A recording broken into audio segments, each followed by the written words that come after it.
नमस्कार दोस्तों, आज हम फिर से हाजिर हैं रीनल स्टोन का पार्ट 2 लेके, जिसमें हम आज डिस्कस करेंगे कि कैसे नॉनवेज खाने से रीनल स्टोन बनता है और किस टाइप का रीनल स्टोन बनता है।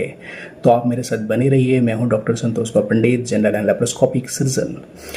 तो सबसे पहले आपको हम बता दें कि जब आप नॉनवेज खाते हैं तो उसमें 3 टाइप का मेनली रीनल स्टोन बनता है। उसमें सबसे कॉमन होता है यूरिक एसिड स्टोन और कैल्शियम ऑक्सलेट स्टोन, और कुछ हद तक कैल्शियम फॉस्फेट स्टोन भी बनता है। तो आज हम डिस्कस करेंगे डिटेल में कि आखिर ये स्टोन कैसे बनता है। तो सबसे पहले जब आप नॉनवेज खाते हो तो उसमें रहता है sulphur containing amino acid, cysteine और मिथियोनिन। ठीक है। दूसरा, जब आप नॉनवेज खाते हो तो उसमें रहता है प्यूरिन। ठीक है। 2 कंपोनेंट हमें इंपॉर्टेंटली समझना है, एक हो गया प्यूरिन, दूसरा सल्फर कंटेनिंग एमिनो एसिड। तो जब प्यूरिन हमारे बॉडी में जाता है वो मेटाबोलाइज होकर बनाता है यूरिक एसिड। तो जब मेटाबोलाइज होकर यूरिक एसिड बनता है तो वही यूरिक एसिड आपका जाएगा आपका यूरिन में और वहीं पे प्रेसिपिटेट होगा, तो यूरिक एसिड स्टोन बनेगा। तो नंबर 1। दूसरा जो मैंने बताया कि इसमें सल्फर कंटेनिंग एमिनो एसिड होता है, जिसमें कि सिस्टीन और मिथ्योनिन आते हैं। तब ये जब बॉडी में मेटाबोलाइज होगा, ठीक है, तो ये बनाएगा सल्फ्यूरिक एसिड और अदर एसिड प्रोडक्ट। तो आप सोचिए एसिड बनने की वजह से क्या होगा, हमारा ब्लड हो जाएगा स्लाइट एसिडिक। ठीक है। एसिडिक होने की वजह से अब देखना ही क्या करेगा। सबसे पहले एसिडिक होने की वजह से ये कैल्शियम जो होते हैं हमारे बॉन में जो स्टोर रहता है उसको ही तोड़ने लगता है एसिडिक की होने की वजह से। तो उससे कैल्शियम ज़्यादा बॉन से रिलीज होगा। बॉन से ज़्यादा कैल्शियम रिलीज होगा तो वो हमारा किडनी में ज़्यादा जाएगा, फिल्टर होके तो यूरिन में ज़्यादा आएगा। तो इधर से पहुंच रहा है हमारा कैल्शियम। ठीक है। दूसरा, नॉर्मली क्या करता था कैल्शियम, जब हमारा बॉडी में जब हम कोई खाना खाते थे जिसमें ऑक्सलेट होता था जिस खाना में, तो उसको कैल्शियम आंत में ही कैल्शियम ऑक्सलेट बना के पैखाना से निकाल देता था ताकि हमारा बॉडी में ज़्यादा ऑक्सलेट का एब्जॉर्प्शन ना हो। अब क्या होता है, जब इसमें एसिडिक डेवलप हो गया क्योंकि नॉनवेज खाने की वजह से, तो ये नॉर्मली कैल्शियम का यूज फॉस्फेट को क्या कहते हैं के साथ कंपाउंड बनाने में वो कंज्यूम हो जाता है। तो वो कैल्शियम, ठीक है, उधर डाइवर्ट हो गया।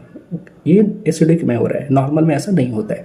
अब यहाँ कैल्शियम जो गट में जाके ऑक्सलेट के साथ कंपाउंड बना रहा था, कैल्शियम ऑक्सलेट, और पैखाना से निकाल दे रहा था, अब ये वहाँ नहीं पहुँच पा रहा है। तो ऑक्सलेट फ्री है हमारे आंत में यानी गट में, तो ऑक्सलेट ज़्यादा एब्जॉर्ब होगा।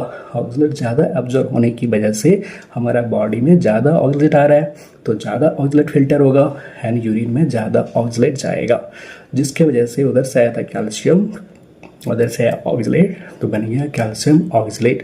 तो 2 स्टोन आपको मैंने समझा चुका है, एक यूरिक एसिड स्टोन, दूसरा कैल्शियम ऑक्सलेट स्टोन। अब तीसरा जो मैंने बोला था कुछ हद तक कैल्शियम फॉस्फेट स्टोन भी बनता है। तो देखिए होता क्या है ना, हमारे लिए इंपॉर्टेंट एक कंपाउंड है साइट्रेट। साइट्रेट बहुत इंपॉर्टेंट है हमारा यूरिन को एल्कलाइन नेचर प्रोवाइड करने में।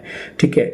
चूँकि नॉनवेज खाने की वजह से ब्लड हो गया था एसिडिक, तो बॉडी को एसिडिक पसंद तो नहीं है, उसका एक पीएच फिक्स है। ठीक है। उसी रेंज में वो मेंटेन करने चाहता है। तो बॉडी क्या करेगा, जो साइट्रेट हमारा यूरिन में जा रहा था उसको वो बोलेगा कि आप इधर आ जाओ, इधर आपका काम है, यहाँ पे आपको पीएच को मेंटेन करना है। तो ये साइट्रेट अब यूरिन में उतना नहीं जाएगा।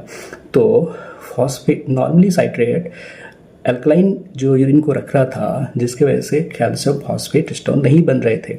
अब ये यूज हो गया बॉडी में इधर पीएच को मेंटेन करने के लिए, तो वहाँ पे अब कैल्शियम फॉस्फेट स्टोन भी बनेगा, क्योंकि वहाँ पे यूरिन अब एसिडिक हो चुका है, क्योंकि साइट्रेट ही मेंटेन कर रहा था उसको स्लाइट एल्कलाइन। समझ पा रहे हो आप?